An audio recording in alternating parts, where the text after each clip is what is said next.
Bonjour Monsieur Prévost, vous êtes directeur général de la franchise Speedy. Est-ce que vous pouvez nous faire un point sur votre développement dans l'Hexagone mais aussi au-delà des frontières? Oui, on va commencer par notre territoire, la France, où j'ai un développement qui va s'intensifier dans les 4 à 5 années à venir. On a en gros 3 à 4 renouvellements de contrats par an, de changements de franchisés qui partent soit en retraite, soit ils veulent changer d'horizon. Et on va ouvrir entre 10 et 15 magasins chaque année pour arriver à un maillage de 220 franchisés en France pour 340 succursales. Au niveau de l'international, on va continuer à se renforcer dans les pays où nous sommes présents, donc Maroc, Algérie, Tunisie, Hongrie, Belgique, Hollande et j'en passe. Et on va continuer à développer 1 à 2 nouveaux pays par an. En gros, on crée un hub et de ce hub, après, on développe les pays limitrophes. La franchise permet-elle de se protéger de manière plus efficace des aléas du marché, notamment en période de crise? C'est surtout le développement qui permet de pallier aux aléas.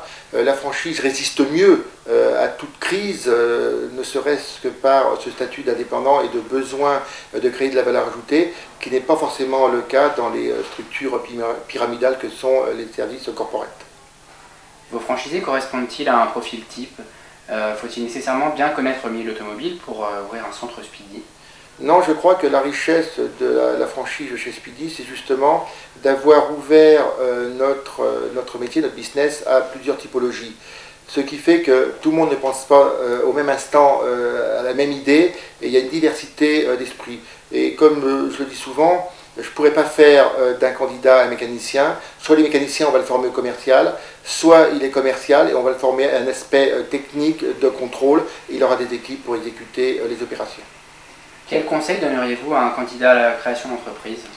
Alors un candidat, faut qu'il prenne du temps. Alors pas trop de temps non plus, parce qu'on va monter d'affaires, on est toujours souvent pressé par le temps, mais qu'il prenne du temps et qu'il soit sûr d'avoir choisi le bon métier. Souvent il choisit l'enseigne elle brille, mais il faut aller voir derrière l'enseigne qu'est-ce qu'il y a. Et là je conseillerais d'aller voir des franchisés. Alors s'il y en a 1, 2 ou 3 de mécontents sur 100, c'est pas grave. S'il y en a 100 de mécontents et seulement 3 contents, il faut qu'ils changent d'enseigne et de concept. Monsieur Prévost, je vous remercie. Je rappelle que vous êtes le directeur général de l'enseigne Speedy.